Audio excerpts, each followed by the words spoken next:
يا أيها الذين آمنوا صلوا عليه وسلموا تسليما.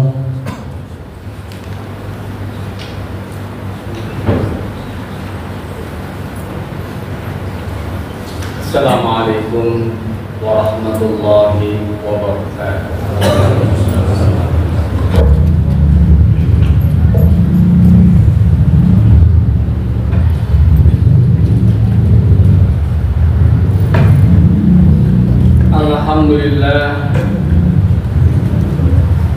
Alhamdulillahilladzi wa'ada lil mu'minina fid dunyal izzah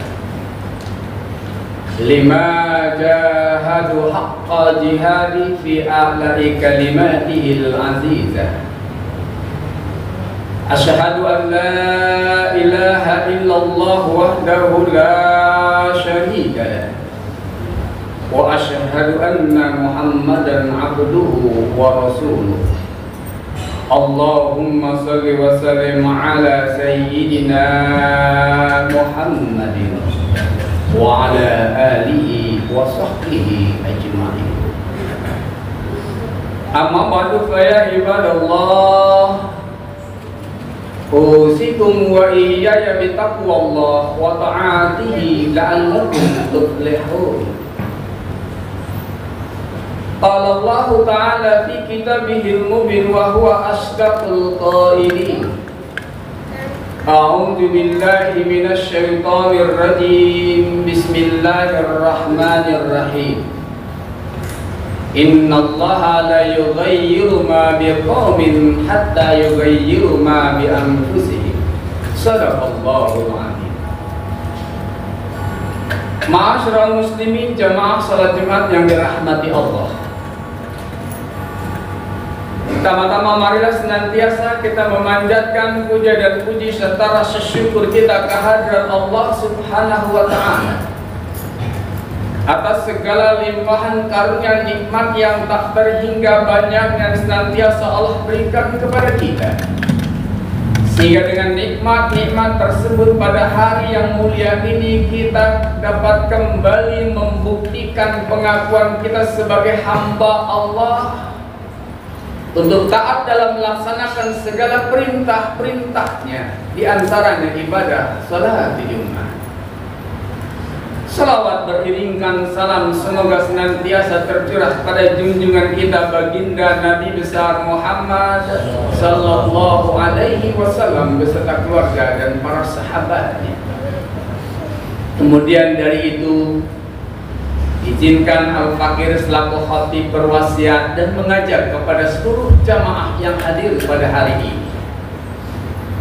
Marilah dalam hidup dan kehidupan kita untuk senantiasa meningkatkan ketakwaan kita kepada Allah Subhanahu wa Ta'ala dengan sebenar-benarnya takwa, dalam artian intisalul awamirillahi wa jtinabun nawahi, berusaha untuk senantiasa melaksanakan segala apa yang Allah perintahkan kepada kita dan menjauhi larangan-larangannya. Karena takwa inilah satu-satunya bekal yang akan kita bawa ketika kita menghadap Allah Subhanahu wa Ta'ala. Wa tazawwadu fa innal khairaz zadi taqwa wattaquni ya ulil albab. Berbekalah kamu, karena sebaik-baiknya bekal adalah takwa. Bertakwalah wahai orang-orang yang berpikir. Jamaah salat Jumat yang dirahmati Allah, Rasulullah Muhammad sallallahu alaihi wasallam memprediksi akan terjadinya suatu peristiwa yang terjadi atas umatnya pada suatu zaman nanti. Sebagaimana Rasul sabdakan dalam hadisnya, sayati zamanun ala ummati yafirruna minal ulama'il fuqaha wa yabtaliyahumullahu bisalasin baliyat yarfa'ullahu barakatan min kasbihim wa yusallitullahu sultanan zaliman wa yakhrujullahu minad dunya bi ghairi iman. Akan terjadi suatu zaman menimpa umatku di saatnya nanti, di mana saat itu umatku telah jauh dari para ulama. Nasihat-nasihat ulama sudah tidak lagi dihiraukan. Fatwa-fatwa ulama tidak lagi menjadi pegangan. Maka saat itu Allah akan timpakan atas masyarakat tersebut 3 buah bala besar. Yang pertama, Allah akan angkat keberkahan dari tengah-tengah kehidupan mereka. Yang kedua, akan Allah hadirkan di tengah-tengah mereka pemimpin-pemimpin yang zalim. Dan yang ketiga, Allah keluarkan mereka meninggalkan dunia ini dengan tidak membawa iman. Ketika Rasulullah Muhammad SAW membuat sebuah prediksi akan terjadi suatu zaman nanti menimpa umatnya, yakinlah bahwa itu akan terjadi, sebab apa yang diucapkan oleh Rasulullah Muhammad SAW bukan atas dasar kehendak hawa nafsunya, melainkan atas bimbingan wahyu dari Allah Subhanahu wa Ta'ala. Wa ma yantiqu 'anil hawa in huwa illa wahyun yuha. Surat An-Najm ayat 3 dan 4. Dan apa-apa yang diucapkan oleh Nabi itu bukanlah atas dasar kehendak hawa nafsunya, melainkan atas dasar bimbingan dari wahyu Allah Subhanahu wa Ta'ala. Mari kita cermati dalam kehidupan keseharian kita. Pertama, Allah akan angkat keberkahan dari tengah-tengah kehidupan masyarakat itu. Sebagai warga dari sebuah bangsa yang besar yang bernama Indonesia, kita patut bersyukur karena kita tinggal di sebuah negeri yang sangat subur dan makmur. Letaknya yang strategis di lintas garis khatulistiwa sehingga hanya mengenal musim panas dan hujan. Tanahnya yang subur sehingga seorang penyair mengatakan tanah kita tanah surga, tongkat kayu dan batu berubah menjadi tanaman.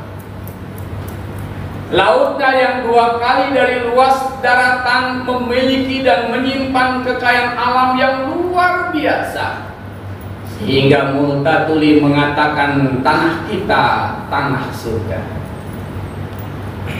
Indonesia ini laksana sepenggal firdaus di muka bumi Allah. Namun ironinya, negeri yang menyimpan kekayaan alam yang luar biasa ini, kita masih melihat di sebagian penduduknya hidup tak ubahnya seakan-akan masih berada pada zaman kolonial penjajah, terbelenggu oleh kebodohan, kemiskinan, dan bahkan keterbelakangan. Dan ironi ini tidak akan terjadi apabila para pemimpin-pemimpinnya memegang amanah suci kepemimpinan sebagai sebuah ibadah untuk membangun negeri ini. Kemudian yang kedua, Allah akan hadirkan di tengah-tengah masyarakat itu pemimpin-pemimpin yang zalim, pemimpin yang mandul, yang miskin visi, sehingga tidak bisa banyak berbuat untuk mensejahterakan masyarakatnya. Pemimpin yang lebih hobi untuk membangun citra agar mendapatkan kepercayaan dari masyarakatnya, dibandingkan untuk membangun semangat dan etos kerja membangun bangsa. Dan lebih miris lagi, pemimpin-pemimpin yang terbelenggu oleh kontrak politik, sehingga belenggu kontrak politik inilah yang akan menjadi penyebab utama maraknya praktek kolusi, korupsi, dan nepotisme di negeri ini. Perhatian pemimpin tidak lagi kepada rakyat, tetapi kepada kroni-kroninya. Yang menjadi target utama bukan lagi mensejahterakan masyarakatnya, tapi bagaimana mensejahterakan diri, keluarga, dan golongannya. Maka pada titik inilah akhlak, moral, dan etika politik tak ubahnya hanya sekedar slogan yang manis diucapkan tapi tanpa dipraktekkan. Lalu bagaimanakah seharusnya kepemimpinan dalam Islam? Kita coba sedikit belajar dari sejarah, melihat bagaimana kepemimpinan Khalifah Umar bin Abdul Aziz di zaman Bani Umayyah, seorang pemimpin yang merupakan presentasi dari gaya kepemimpinan yang hidup di era zaman modern seharusnya sekarang ini. Paling tidak ada 5 karakter kepemimpinan Khalifah Umar bin Abdul Aziz yang sangat tepat apabila diterapkan dalam gaya kepemimpinan di era modern sekarang ini. Yang pertama, pemimpin hendaknya ditunjuk, bukan menunjuk dirinya sebagai pemimpin. Pemimpin diminta oleh masyarakat, bukan meminta dirinya untuk diberikan amanah kepemimpinan. Khalifah Umar bin Abdul Aziz telah memberikan sebuah contoh bagaimana ketika dia diamanahi dan diminta untuk menjadi khalifah, dia menolak luar biasa. Tapi atas bujukan orang-orang terdekat dan keluarganya lah Khalifah Umar bin Abdul Aziz menerima amanah kepercayaan yang diberikan masyarakat kepadanya. Sebab seseorang yang menjadi pemimpin bukan atas dasar kemauan dirinya, tetapi atas permintaan banyak orang, niscaya dia akan menjaga amanah tersebut dengan sebaik-baiknya. Dia akan berusaha untuk menjalankan amanah itu dengan sebaik-baiknya, dan dia takut apabila kepemimpinannya itu akan mengecewakan masyarakat yang telah memberikan kepercayaan kepadanya. Tidak seperti masa sekarang ini, nyaris jauh lebih banyak pemimpin yang ketika dia ingin menjadi pemimpin atas ambisi dan kemauan dirinya sendiri. Kemudian karakter yang kedua dari Khalifah Umar bin Abdul Aziz adalah sebagai seorang pemimpin yang takut kepada Allah Subhanahu wa Ta'ala. Sebab ketika dia menanamkan dalam dirinya dalam melaksanakan amanah kepemimpinannya, karena dilandasi oleh rasa takutnya kepada Allah, maka dia tidak akan berani melakukan perbuatan-perbuatan menyimpang, perbuatan-perbuatan curang dan nyeleweng, karena dia sadar dan dia tahu tiada ada sejengkal tempat pun di bumi Allah ini yang luput dari pengamatan Allah, dan tiada ada sedetik pun waktu yang Allah lalai dari mengawasi segala aktivitas-aktivitas yang dilakukan oleh hamba-hambanya. Kalau di era masa sekarang maraknya perbuatan kecurangan dan penyelewengan jabatan, maraknya perbuatan korupsi, kolusi dan manipulasi, sebab utamanya bukan karena kesempatan itu ada untuk melakukannya, tapi sebab utamanya adalah karena tidak ada rasa takutnya kepada Allah Subhanahu wa Ta'ala. Karakter yang ketiga dari Khalifah Umar bin Abdul Aziz adalah seorang pemimpin yang wara.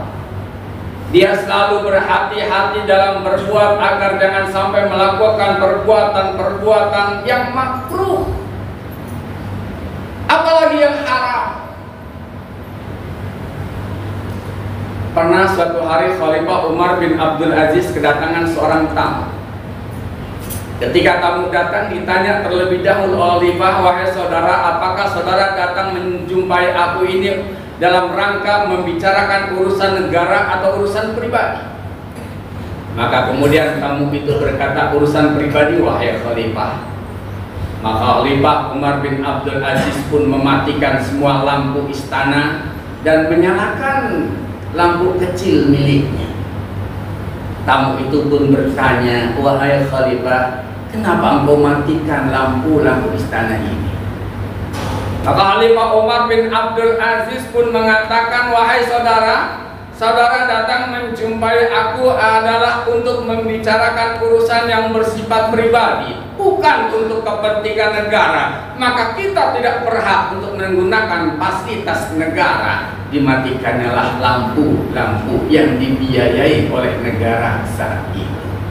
Tidak seperti kebanyakan para pemimpin-pemimpin sekarang, ketika mereka menerima amanah jabatan sebagai pemimpin, jauh lebih senang memanfaatkan fasilitas-fasilitas negara, bahkan bukan untuk kepentingan negara, untuk kepentingan diri, keluarga, dan golongannya, bahkan untuk kepentingan bersenang-senang, tak peduli walaupun di sebagian masyarakatnya hidup dalam kemiskinan dan kesusahan. Khalifah Umar bin Abdul Aziz pun ketika dia menghadapi suatu masalah, dia mendatangi para ulama. Salah satu yang sering didatangi adalah Harun Ar-Rasyid, seorang sufi besar yang hidup pada masanya, untuk menanyakan segala sebuah persoalan yang dihadapi dalam memimpin negeri itu. Berbeda dengan para pemimpin-pemimpin di era modern masa sekarang ini, ketika mereka akan berkompetisi mendapatkan jabatan kepemimpinannya, ia sering dan senang mendatangi pondok-pondok pesantren. Ia mendatangi para ulama-ulama, kiai dan para habaib untuk meminta doa dan dukungannya.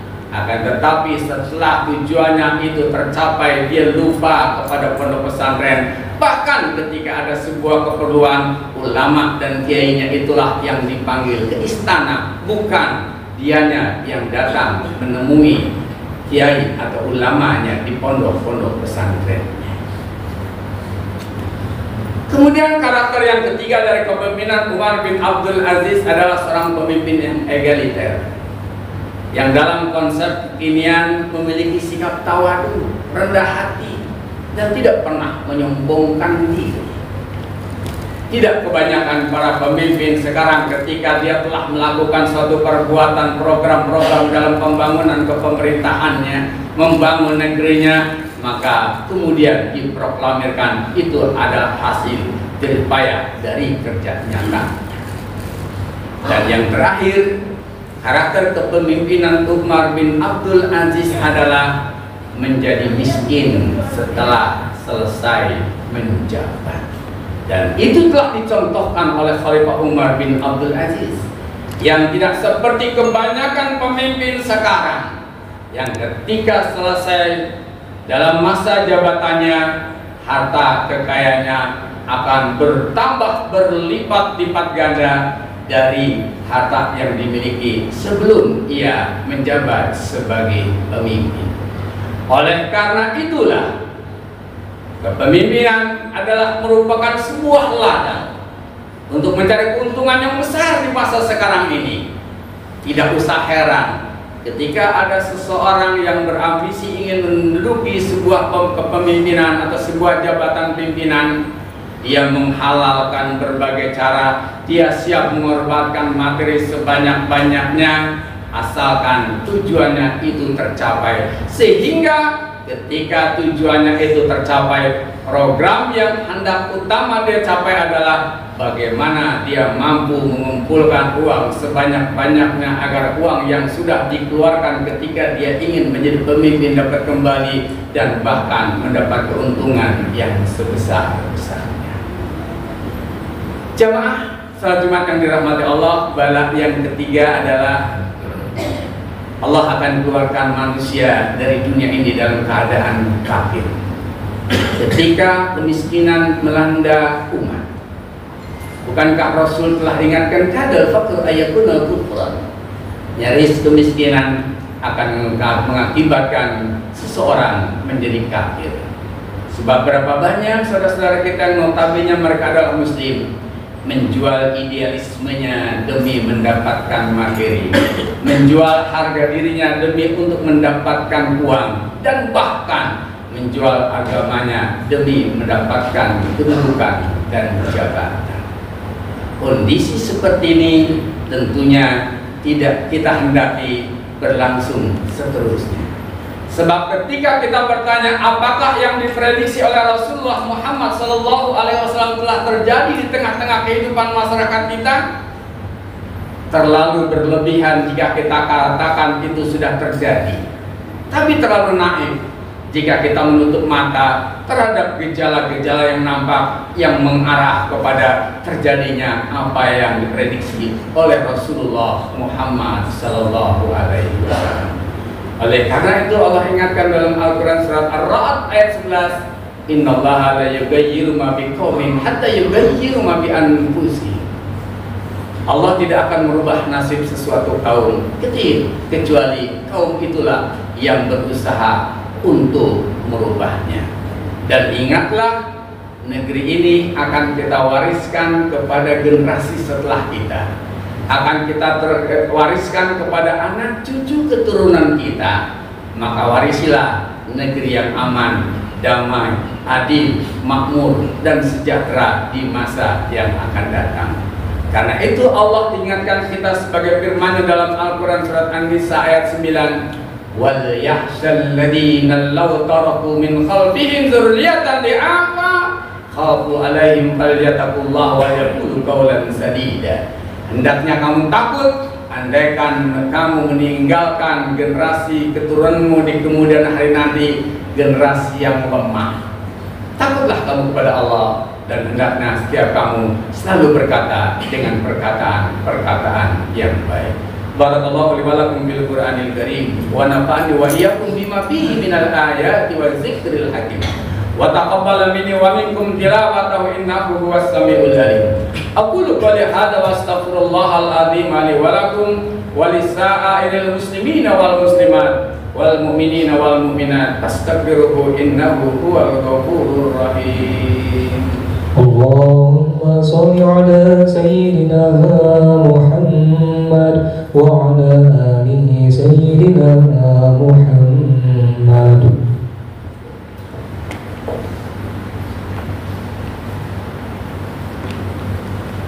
Alhamdulillahilladzi amarna bil ittihad wal ittisami bihablillahil matin. Asyhadu an la ilaha illallah wahdahu la syarika la ilahul awwalin wal akhirin wa asyhadu anna sayyidina Muhammadan abduhu wa rasuluhu khatamul anbiya'i wal mursalin. Allahumma shalli ala sayyidina Muhammadin wa ala alihi wa sahbihi ajma'in. Amma ba'du fa ya ibadallah, ittaqullah wa fa'alul khairat wajtanibu as-sayyi'at. Wa qala ta'ala fi kitabihil 'azim, innallaha wa malaikatahu yusholluna 'alan nabi ya ayyuhalladzina amanu shallu 'alaihi wa sallimu taslima. Allahumma shalli wa sallim 'ala sayyidina Muhammad wa ala alihi wa ashabihi wa azwajihi wa dzurriyyatihi ajma'in. Wa Allahumma 'ala arba'atil khulafa'ir rasyidin sayyidina Abi Bakar wa Umar wa Utsman wa Ali wa ala baqiyati sahabati ajma'in wa ala tabi'ina wa tabi'it tabi'ina wa man tabi'ahum bi ihsanin ila yaumiddin wa alaina ma'ahum bi rahmatika ya arhamar rahimin. Allahumma ighfir lil mu'minina wal mu'minat wal muslimina wal muslimat al ahya'i minhum wal amwat innaka sami'un qaribun mujibud da'wat ya qadiyal hajati rahmatika ya arhamar rahimin. Allahumma aril haqqa haqqa warzuqna ittiba'ah wa aril batila batila warzuqna ijtinabah. Rabbana ighfir lana wa li ikhwanina alladhina sabaquna bil iman wa la taj'al fi qulubina ghillan lil ladzina amanu rabbana innaka ra'ufur rahim. Ibadallah, innallaha ya'muru bil 'adli wal ihsan wa ita'i dzil qurba wa yanha 'anil fahsya'i wal munkar wal baghi ya'izukum la'allakum tadhakkarun. Uzkurullaha allazima yazkurkum was'alu min fadlikum wa ya'tikum wa la zikrullahi akbar. Allahu akbar, Allahu akbar. Asyhadu